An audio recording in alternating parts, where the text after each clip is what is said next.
Welcome to Echo This, where we are empowering conversations of hope and opportunity. And today's episode is titled Dare to Share, Create a Safe and Inclusive Playground for Hopeful Dialogue. I'm your moderator, Lisa Jones. Today's captivating show is going to transport you to a realm where conversations dance with joy, ideas bounce like rubber balls, and laughters echoes through the air. So grab your imaginary playmate and buckle up for an adventure where we dare to share, explore, and craft a safe and inclusive playground where hopeful dialogue reigns supreme. Get ready to dive in, unleash the power of conversation with a splash of fun and a sprinkle of magic. It is now my pleasure to introduce our Echo members. Debbie, I will start with you. Thank you, Lisa. I'm so very happy to be here with all of you today. I am Debi Wimberley, an educator, passionate health advocate, and a resilient warrior survivor. I firmly believe that one's health is their most valuable asset to living their best life. With a profound understanding of the power of the endocannabinoid system, ECS, that we were all born with, I speak about this as its potential as a holistic approach to well-being. Thank you, Debbie, and welcome. Amy, I will next move to you. Hi, I'm Amy Weishaus, and I am a lifelong learner and educator. I spent many decades in the high school English and journalism classroom where I helped my students find their voice. I piggyback on what Debbie said about the importance of good health for leading your best life. And on top of that, once we have that great health, we can then find a pathway through empathy to create endless joy. And that's my mission for Echo. Well, thank you, Amy, and welcome. And Michaela, how about you? Hi, everyone. I'm glad to be here. Thank you, Lisa, for introducing us. I'm Michaela S. Cox. I'm an author and speaker, and I deal with topics related to knowing how to navigate through life's doors to help you to go from surviving to thriving, and in particular, finding grace through grief and all the things that come with that. Thank you, Michaela, and welcome. And I am Lisa Jones, a speaker, consultant, and author that leverages the power of humor, gamification, and play as fuel to enhance collaboration, increase engagement, and maximize productivity. So we are excited to have you all listening today, and each of our episodes features several segments. Our first segment is entitled Echoing the Hope, because that's what we want to do. We want to echo the hope. So first, let's discuss how we can create a safe and inclusive space for conversations of hope and opportunity, where individuals feel empowered to express their thoughts and ideas freely. My first question is, what are your thoughts for this? And I'll start with, how about Amy for this one? Well, what rings for me with what you just said, Lisa, is a safe place for conversation. And I was a student of French language and literature all through college, and I always resonated with the idea of the salon. Salon really means living room, and it's a place to gather where people can come together face to face. And in the Enlightenment era, in the early 18th century, actually women were a focal part of hosting these gatherings in people's homes, where men and women discussed all the latest manners and art and literature and even played games. And they had a time where they came together for the sole purpose of conversation. And I'm an advocate of conversing, discovering the person next to you, discovering the gold mine of information in each individual. And I love the idea of the salon. And I believe the art of conversation has died in our society, especially with the way we communicate on technology and social media. So we need to get back to that idea. And that is where I believe a safe place starts. We all come together intentionally for the purpose of great conversation and discovery. Yes, Amy, and I love what you said about salons, because really, if you think about the typical salon now, and there's many people sitting next to you. So just striping up a conversation in a salon is simple, and it's the easy thing to do. So thank you for bringing that point to our attention. Michaela, how about you?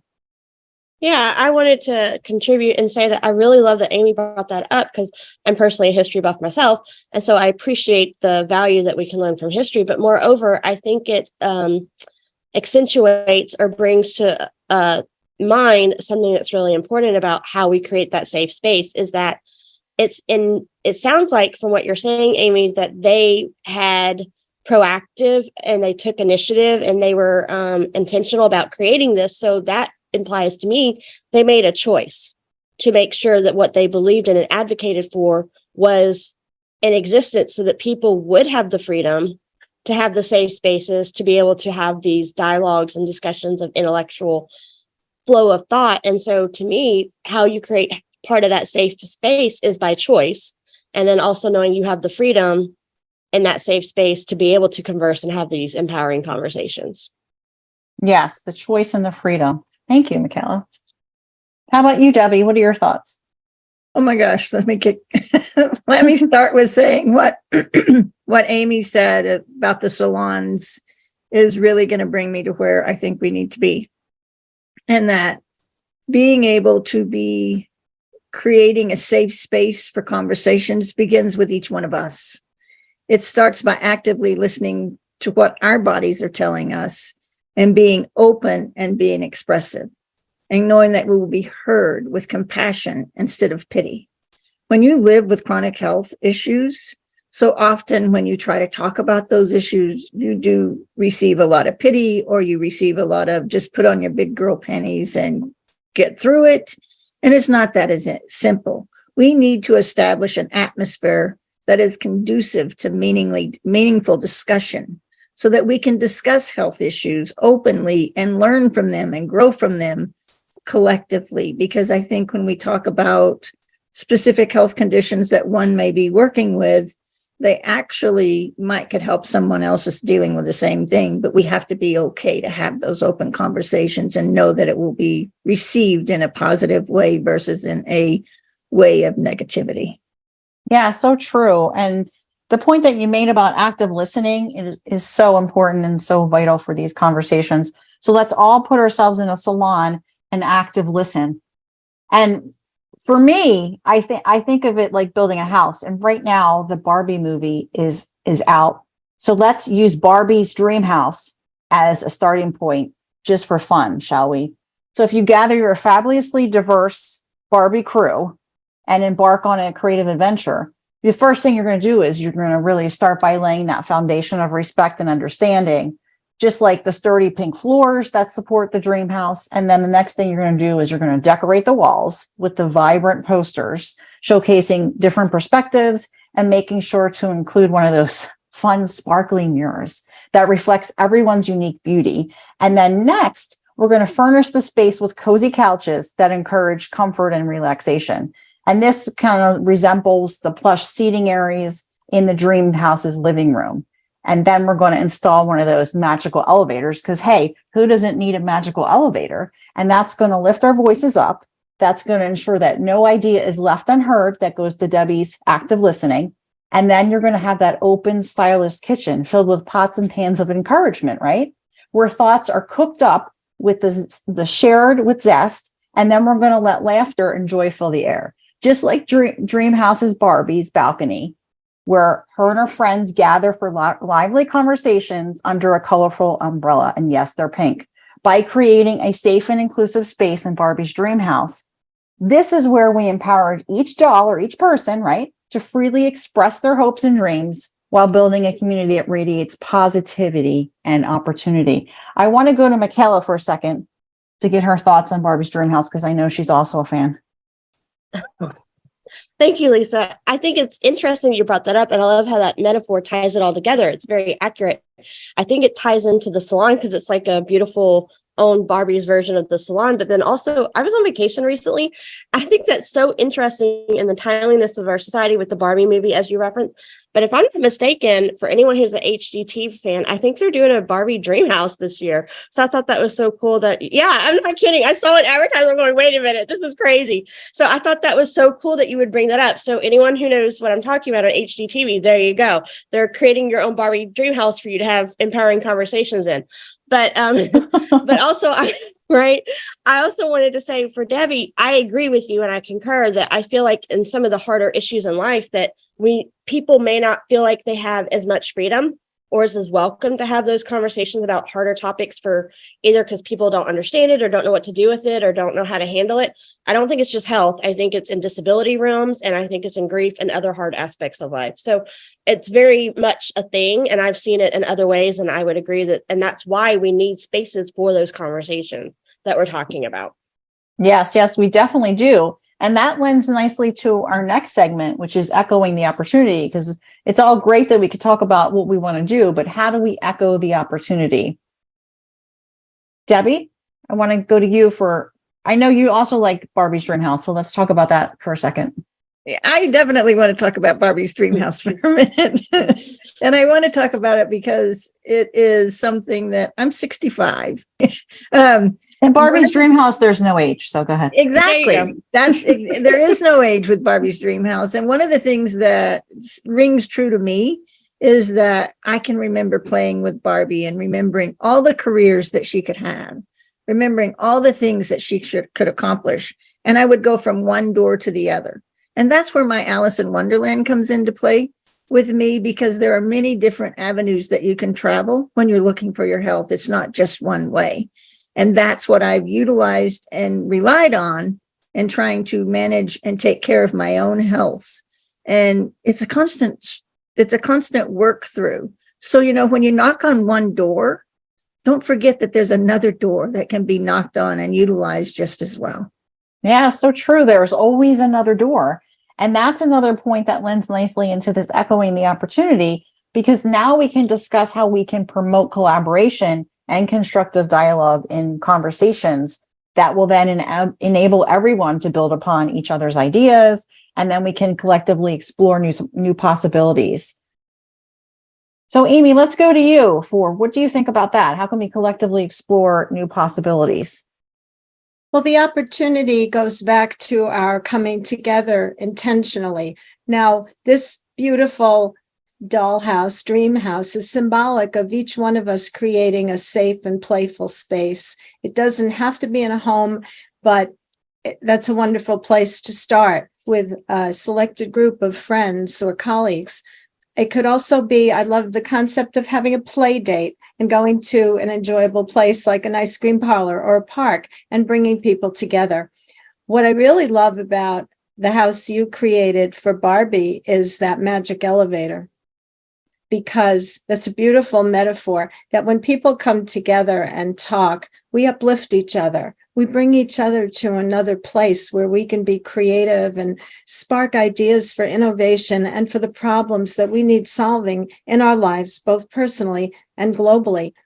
And that's really what it's about. It's about coming together. But one quick thing, a lot of people are going to be afraid that their voices don't matter, or what do I have to contribute to this conversation?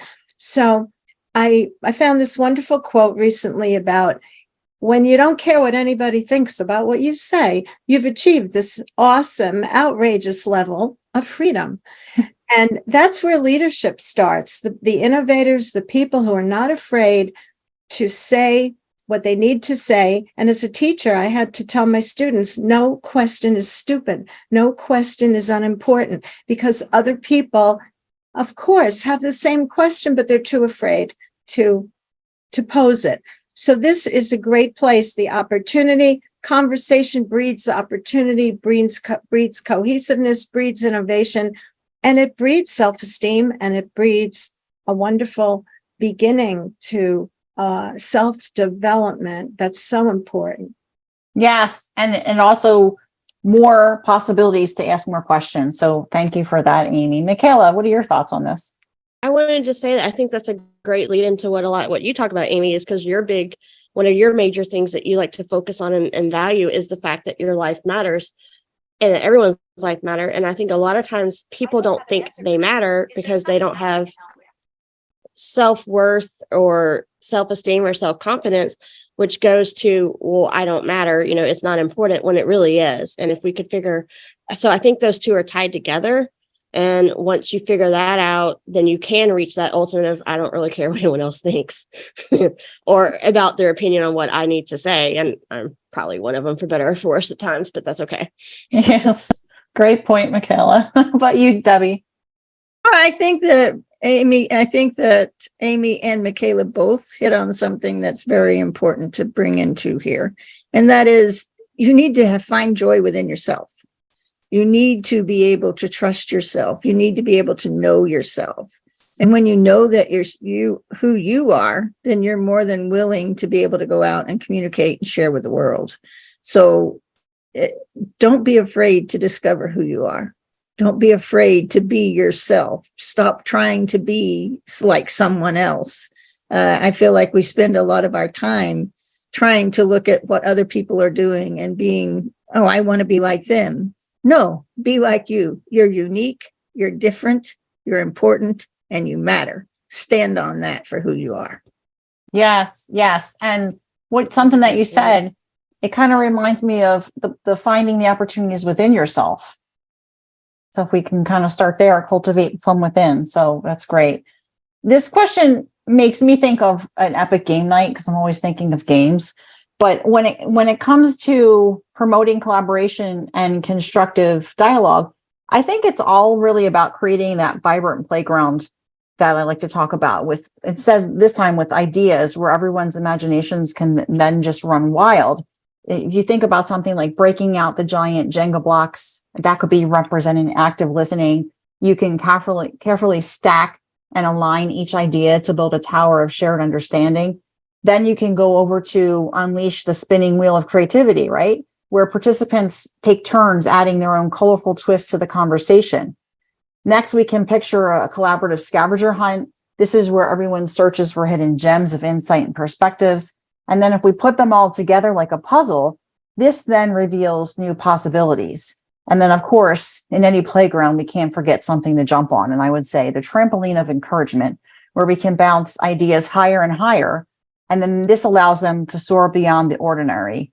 And then, of course, one more thing, we can throw in a game of verbal ping pong that can volley back and forth this conversation, keeping that energy flowing. And then we can wrap up with one of those pass the microphone of appreciation, where each person has a chance to cheer on their fellow conversationalists with a round of applause, because who doesn't love to be clapped for? And then this becomes that collaborative wonderland where all this magic is unlocked, building upon each other's ideas. And that's how we really discover a world of possibilities together. So in my mind, in my game mind, this is what's happening when we're trying to create these new opportunities. And that brings us to our third segment, which is my favorite segment, called Echoing the Laughter. And my question for our Echo members today is, what if we created, and they probably know where I'm going with this, but what if we created a bounce house of laughter where humor and lightheartedness deflate tensions and create a more welcoming atmosphere for hopeful dialogue? What would happen? What would that look like? I'm going to start with Amy for this one. She's in a salon, but now she's taking her salon members to a bounce house. Well, bounce houses can be easily rented today. We can bring a bounce house right to your door. As a matter of fact, we saw some cool ads for that the other day. So I really think that's where the bounce house has to start. So my take on it is, I want to wake up every morning and imagine, this is the day I bounce. Notice we always use the term, let's bounce back. He's bouncing back, and when we're talking about resiliency, and resiliency is such a key buzzword today in our society. So many people have been set back, and we need to be resilient and we need to bounce back. So my thinking is, I want to wake up every morning and say, how can I bounce today? Start with a bounce in my step if I'm having a good day and my legs are working, and just say, how can I bounce today? How can I, again, You said earlier, Debbie, it comes from within. It comes from inside you. How can I be the bounce to put the bounce in other people's existence today? And that's where I think it starts, and everything else flows from that. So let's find one thing every day that we're consciously looking for, things that are humorous, things to make us laugh. Yes. I love that. How can I bounce today? I'm gonna ask that question to Debbie. How can you bounce today? What are your thoughts? Lisa, I On the so bounce house. thank you for inviting me into this bounce house. It's not some place I get invited very often because I have lung disease and I have to wear an oxygen tank. So being able to walk into a bounce house is not something that people would generally think I would do, but I do it on a daily basis. I do it with my imagination. And that's the key here. Just because you have limitations when you live in chronic health or illness does not mean you can't get involved, you can't have part of the conversation, and you can't share. So let's paint a picture. Instead of physically jumping in a bounce house, let's paint a picture. What would that look like? I always carry in my pocket a lot of nursery rhyme characters that I've engaged with on a regular basis getting through my health. And I'm going to pull out Alice in Wonderland right now and let you know that as I'm Alice in Wonderland jumping in this playhouse or this bounce house of laughter, I can think of me giggling as I'm running down the trails and looking for a place to which door do I want to open next. Don't put limits on yourself. Allow yourself to explore. Allow yourself to express. When you express with others that you are capable of still functioning and doing something, that's when life changes for you. You don't have to sit back and say, I can't get involved because I'm so sick. There are so many ways that you can get involved by painting a picture with your words, with your emotions, with your feelings. And that's how conversations bring us all together. Imagination, that's key there. That's really key there, because then you can transport yourself to any place you want to go. You just have to step inside that bounce house of imagination. Thank you, Debbie. How about you, Michaela? What are your thoughts on this bounce house? I have a couple of thoughts on that. I love the idea of it, and I think it is true. If we're going to talk about bouncing back, and resiliency is absolutely key to that, and being able to get through anything in life on any journey or quest, or in my case, navigating through the doors of one of them being disability, and what you mentioned of and chronic in the sense it's oftentimes a part of someone's life, their whole entire life, like it is in my case. And I do think that you do have to have that point of view when you're dealing with disability or chronic illness. And I think also that we oftentimes don't feel welcomed in certain places, like you were saying, Debbie, but we can always be welcomed in metaphorically, like this pretend imaginative bounce place where everyone's welcome, which helps create safe spaces and freedom. And I think that you can advocate for yourself, and that's one way of getting involved. And we're advocating for everyone. And I think that it is one thing that I have done in my own writing and in life is that I think humor, when you're talking about hard topics, makes it easier for people to approach. And you can add humor in a way that makes it more lighthearted and like, oh, this is a new perspective. And so let's look at it from this point of view. So, and that's a good way of bouncing new ideas off of things too. Yes, with humor, bouncing the humor off each other. It's always a great thing, Michaela. Thank you. I invite all of you to step inside the bounce house of laughter. And that's really in my mind, this bounce house of laughter. But if you feel the air filled with contagious laughter, because if it's a bounce house with laughter, it's going to have laughter in it.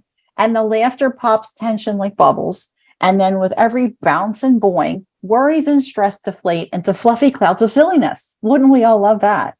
Imagine the walls covered in vibrant jokes and puns, and they're ready to tickle everyone's funny bone. And as you leap and you giggle, the atmosphere becomes an oasis of warmth and comfort, and it melts away really any barriers to open and honest dialogue. Because what humor does, that Michaela was mentioning, is it allows people to let their guard down and trust each other. You become more open, you feel closer, you have a bond with people. And this playful haven becomes a magnet for hope and connection. Even the shyest participants eventually find themselves bouncing out of their shells. And that's what we want, because we want these ideas shared with a smile. They become the life of the party as they soar from one person to another, bouncing and rebounding, creating a symphony of inspired conversation. And that's what laughter does. Laughter really becomes the secret ingredient that brings us all together. So that was fun. That was a really fun segment. I want to stay in the bounce house forever. But since we can't, we have to eventually move out of it. We have to move into our fourth segment, which is called Echoing the Enigma. And this is another fun segment, because on today's segment, we are going to be talking about what if you were a treasure hidden within the playground. And I know you're shocked by the fact that Lisa's using a playground here, but yes, a playground waiting to be discovered through authentic expression. And the question I asked to all of you is, what am I? So I'm going to start with Debbie here. Thanks, Lisa. Well, I'm a golden nugget. Who doesn't want to find a golden nugget? And who doesn't want to be a golden nugget? And that's the thing that conversations have allowed me to learn about myself, is that I am a golden nugget and that I have something worth sharing and something worth giving. And when you can share and give what you know in knowledge, with laughter, with imagination, within this playhouse that Lisa has built, is when we all grow. And when we can come there in a comfortable place, such as Amy's salon, and each of us bring our voices forward, we each become a golden nugget. Maybe you're something else, but who doesn't want to find a golden nugget? Have you ever held a golden nugget in your hand? How does it make you feel? It's a beautiful thing. It's a lovely thing. And I'm just so glad that I get to be a golden nugget and found myself in the park. Thank you. Oh, I love that. And I'm thinking I have this imagery of going to Amy's salon with Debbie's golden nugget. I wonder what Michaela is going to say. What are you, Michaela? What do you think this riddle's about? I think for me, I would be a key that helps unlock the door to enter into the salon or the Barbie house or any other door in life that you find on your quest through discovery and opportunity and hope, through the empowerment of these bounce house conversations or any other conversations in the salon, to help you grow and learn and discover what you need for your journey in life, whether it's through a health issue or a chronic issue or a disability or any other number of things like grief or divorce or all the other things that we go through in life, that we want to find the hope and the opportunity to be able to go from surviving to thriving through these doors and on this quest. And maybe we find those answers in the salon or the Barbie house or the playground or the bounce house. Well, the good news there, Michaela, is there's so many places we can look, right? It's like, let's continue our scavenger hunt. And now we got the golden nugget, we got the salon, we got a key. Now we're going to go over to Amy to find out what she thinks this riddle is all about too. Well, the riddle is present everywhere, this essence of something. And I can't help but think, I know it's love. And it's also an offshoot of that, self-love, because there's not only the love of nature, the love of our healthiness and being in the park and breathing in the air under the open sky, a sky's the limit possibility atmosphere. But when we show love, we show it to other people. We increase their self-love, because it's been proven that when we are kind to other people, their own self-esteem and self-respect grows, and then they can be kinder and nicer to others. They pay it forward. So this ingredient, this hidden presence, it's really all over. It's really not hidden if we just look for it. It's love and self-love. And by developing it and acknowledging it, we can all embrace it and enjoy it. And that is what life's all about. Life should be a playground of love. Yes, well said, a playground of love. And now I'm thinking, we take Michaela's key, we unlock our self-love, and then we get a golden nugget. I don't know. What do you guys think about that? That's good to me. I like that image. Yeah. Playground of love. Well, Who for wouldn't? me, I think this is a riddle fit for a playful mind, because if you think about the treasure that's hidden in the playground, waiting to be discovered through authentic expression, it's really none other than your most genuine self. So I do agree with Amy. That's like finding your self-love. But when you embrace who you truly are and you let your unique light shine, you can then become a treasure chest overflowing with creativity, ideas, and dreams. So really letting your authentic expression come out, because it's like a magical key. See what I did there, Michaela? That unlocks doors of possibilities. And here is where you can dance like nobody's watching because you don't care. You sing like you're a superstar, even though you can't sing. That's me. And you let your imagination run wild. So I tell everyone listening, be bold, be brave, and sprinkle your playground with the glitter of your authentic self. And remember that the greatest adventure awaits when you dig deep and unapologetically share your one-of-a-kind treasure with the world. And make sure that you're always a playful explorer and uncover the precious gem that is your authentic expression. Because really, it's time to let your true self sparkle and dazzle in the playground of life. So again, we're at that playground. So great segment, ladies.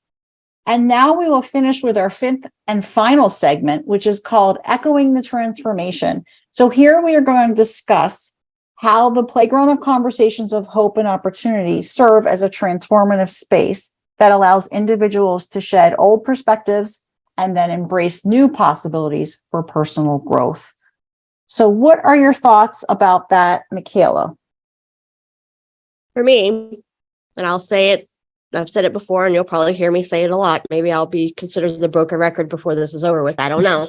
But I believe anything that we are talking about has to originally start with a choice. Nothing changes. Any journey or quest you take has to start somewhere. And generally speaking, just about anything that you could expect to change out of came from a choice, whether that was the choice to do nothing and nothing changes, or you chose to do something different and see where it goes and what you can learn and what you can change and transform into. So you got to choose something. Got to make a choice. Yes. Choose. Thank you, Michaela. How about you, Amy? What are your thoughts on this one? Well, I'm going to have to come back to the thought about my French salons that I admire so much. And the reason I have to come full circle is that people need to know that these salons and the ideas and the discussions and the stirrings of humanity that came out of the salons were the seedbed for American democracy and also for the French Revolution. And that's what we're talking about. We're talking about revolution. So the power of conversation and the playfulness of the playground and discovering ourselves and others through talking to one another, reviving the art of conversation, it is going to lead to the most revolutionary outcomes, both in our own personal lives and our work and relationships, in everything about us, and also that we can then reflect and carry out into the world. So that's my take on it. Thank you, Amy. So you're starting the salon revolution. You bet. I love it. How about you, Debbie? Well, I want to walk into that salon revolution knowing who I am. I want everyone to be able to walk into that salon knowing who they are.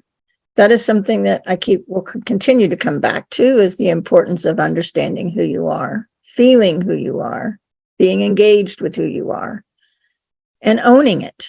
Don't be afraid to own who you are. Allow yourself to settle in with that person that you are, because you're unique, you're individual. You were designed to be that way. And when we're going to have conversations, we need to bring that forward. We need to share that.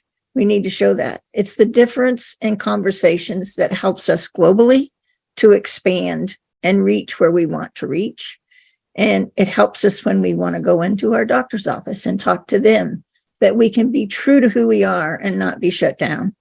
Allow your voice to be heard. Allow it to be carried. Don't be afraid of it. Embrace it. Yes, embrace it. And as you were speaking, Debbie, it reminded me of something that Amy frequently talks about, and that is the person sitting next to you. And as I was listening to what you were saying, I was thinking, really, who are you? But what if you, and Amy, I want to hear your thoughts on this. What if you sat next to the person who you were meant to be and you interviewed them. The person sitting next to you was really you, but you found out all about them and you really got to know them.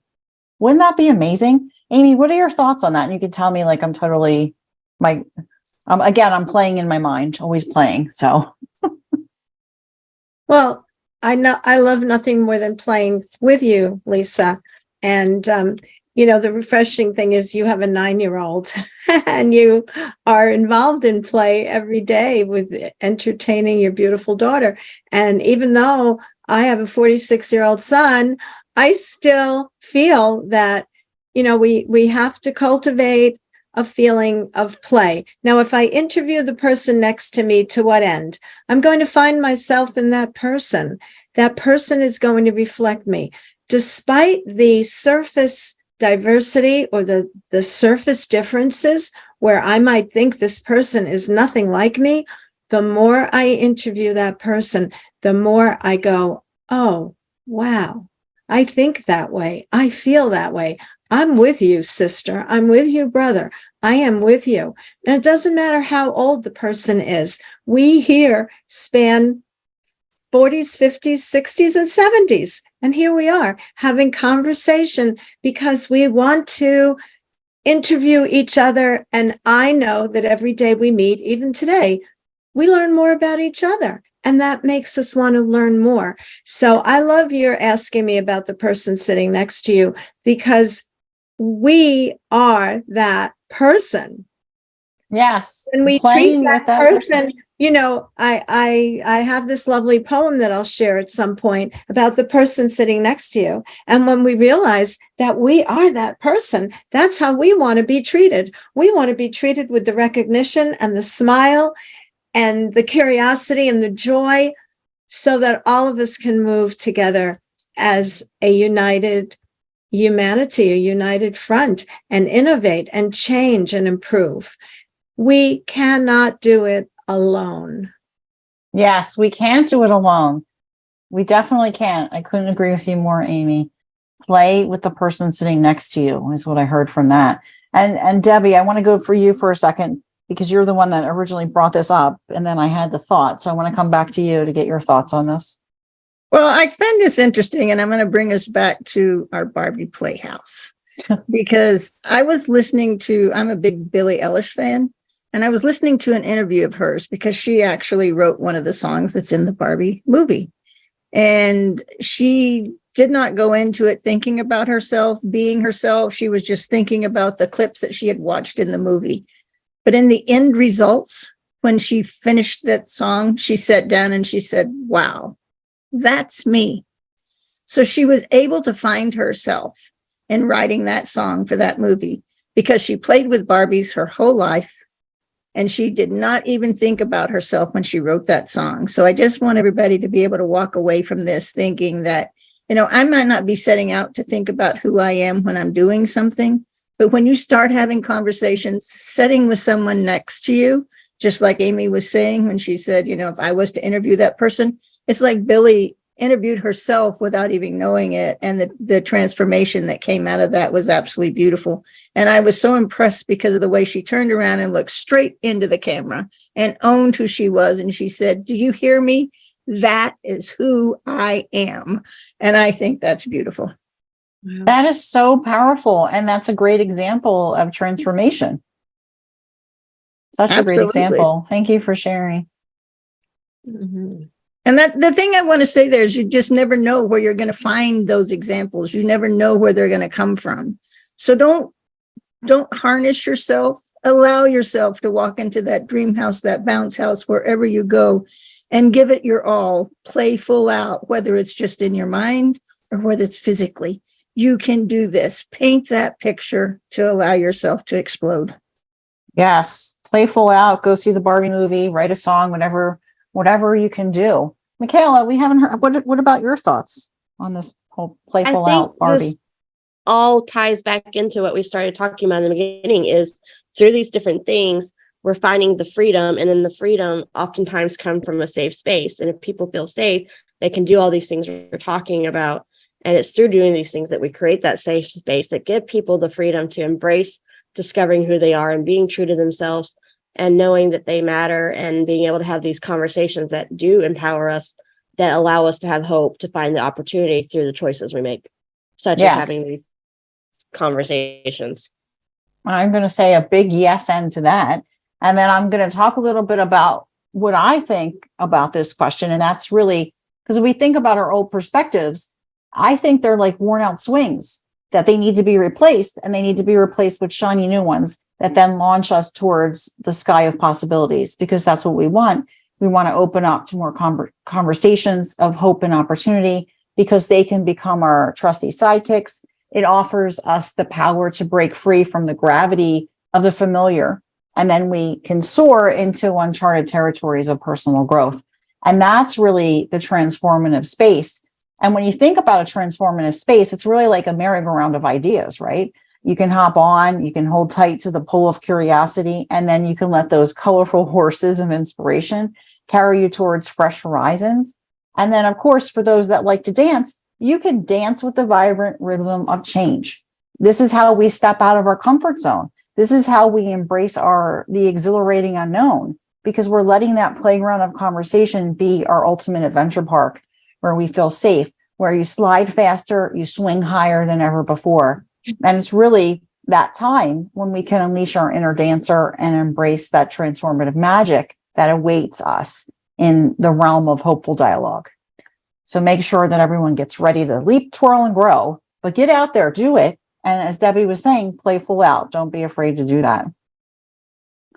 No. So I want to wrap up our conversation here and talk a little bit about how our conversations are like playgrounds. There are places for everyone to explore, share, and enjoy. But I want to go to Debbie. Debbie, do you want to give us your thoughts on this episode and what really resonated for you? And what do you think are the key takeaways that listeners can then go and spring into action and do? First and foremost, be true to who you are. That is when you become and play your full out, is when you're true to who you are. But you need to have an understanding of where everyone else is. And you need to be compassionate and allow them to express themselves. We need to know that we all come to this world in different places, from different avenues, and that being able to be yourself is when you're going to live your best life. Because nobody lives your life or your health but you. So you want to make sure that everyone can be understanding and compassionate about who you are, but you can also be compassionate and understanding about the next person sitting next to you, as Amy says. And I think that you want to learn how to thrive. Thriving is one of the things that Michaela talks about a lot. And when we thrive through games, through engagement, through empowerment, is when we all are going to live in a more harmonious place on this earth. Yes. Thank you for that. And that sums it up very nicely and gives actionable thought to somebody listening as what they can go out there and do next. So thank you for sharing, Debbie. How about you, Amy? What do you think? My main takeaway was a little bit hidden in the playground in the last hour. But the takeaway here is something that brought all of us together. And it's an alignment in our messages. And that is gratitude. Because without gratitude for our lives and feeling the empowerment that our lives matter, therefore we can reach out to others, show them the way that their life matters. And once they know that, I believe strongly that we have a commonality that is so powerful that it is going to truly make a better world. But it begins, like Debbie said, with knowing ourselves, being our authentic self, and being grateful to be in the park, to be able to breathe and run and play and eat and have the strength even to want, and the motivation to want to share our ideas, to have ideas. Gratitude is a key, coupled with empathy. And these two ingredients are going to fuel us to live to our full potential and to be all that we were meant to come to this earth to fulfill and to be. So gratitude really, I know, is part of the fabric of the conglomerate called ECHO. Yes. Yes, Amy. And what maybe somebody can start by asking themselves what they're grateful for today, which is an easy thing to fill out. Just a piece of paper. Get out one thing you're grateful for. If you want to be an overachiever, then pick 5 things. You can always do more, right? Right. Debbie, what do you? One of the your thoughts? things, thank you, Lisa. One of the things that I like to practice, and I think it would be a good practice for everyone, is that when I go to bed at night, I give myself grace for what I accomplished today. It's not about what I didn't accomplish, it's what I did accomplish. If I just got out of bed today, that was an accomplishment and I'm proud of it. Be proud of what you can do. Don't put limits on yourself or don't put boundaries around yourself thinking that you have to do more. And I'm always surprised when I go to bed at night and I go through this list, how much I did accomplish today. And I can wake up every morning then with a new slate to start all over again. Yes, so true. A new slate to start all over again. Michaela, what are your thoughts on the takeaways, something that a listener can go do that's actionable? Well, I think it ties into a lot to what we say is that in striving to thrive, you do find joy, hopefully, knowing that you're doing the best you can and that it allows you, when you thrive, we live our best lives, like Debbie talks about a lot. And all of that comes from choice and freedom. And I think that's another way that people can feel the freedom is knowing that going through certain doors, there's usually not just door 1 or door 2, there's always another door. So you're not backed into a corner. You have the freedom of choice and it's yours to choose. Yes, and always another door. That's great. Always another door. That is so true. And mine is, and I know you guys are going to be shocked by this, but mine is get out there, go to the playground and talk to the person in the playground sitting next to you. And the thing that's great about being in a playground, and imagine if you were 5, you wouldn't care who was next to you. You would play with anyone. You wouldn't discriminate. And that's the same thing as an adults we should be doing. We shouldn't care what the person sitting next to us looks like. We should still talk to them. We should find out more about them. So that is my call to action. And before we wrap up, I just want everyone to share either a personal reflection, a short story, or inspirational quote or words of encouragement before we go. And mine is, of course, conversations are like playgrounds. They're places for everyone to explore, share, and enjoy. So, Debbie, how about you? Learning how to advocate for yourself, learning how to be in charge of yourself and your health. No one knows you better than you do. So why aren't you the one that's in charge? Don't hand it over to someone else to manage and guide. You need to be the one that guides your life and your health. Yes, you guiding your own life and your health, not somebody else. Put you in charge. How about you, Michaela? I would have to say, which goes to choice and design and freedom, is be willing to not be defined by your circumstances, but define it for yourself and create your own path and blaze your own course. Yeah, so far the themes are starting with you. You. Amy, what are your thoughts on this? Well, since we're about echoing and we want to amplify our voices, there's a beautiful quote from the Talmud, and inspirational quotes is a great way to start one's day and focus on that quote, and also to share that quote with other people and see how that is a conversation starter. And one of my favorite quotes goes something like, "The right quote can be like bread to the starving man." And we're quoting ourselves and others and resources and studies and trials and tribulations we've gone through. And I hope someone will quote us today, even in a little phrase. And then that quote will spread and spread and spread. And I want people to think about the power of just a few words, being bread to a starving man. Yes. And thank you for sharing that, because today we have definitely echoed this. And I want to thank all of you for sharing your wisdom today, and thank the listeners for joining us today on Echo This. We hope you enjoyed it and walk away with something to echo. Tune in next time for strategies you can implement with what we're working on next. And we are excited to talk more about engagement of conversations of hope and opportunity and ensuring that diverse perspectives are heard and valued. Until then, take care and keep echoing. Echo, echo. Echo, echo, echo. Echo, echo. Echo, echo, echo. Echo, echo. Listen in for empowering conversations of hope and opportunity.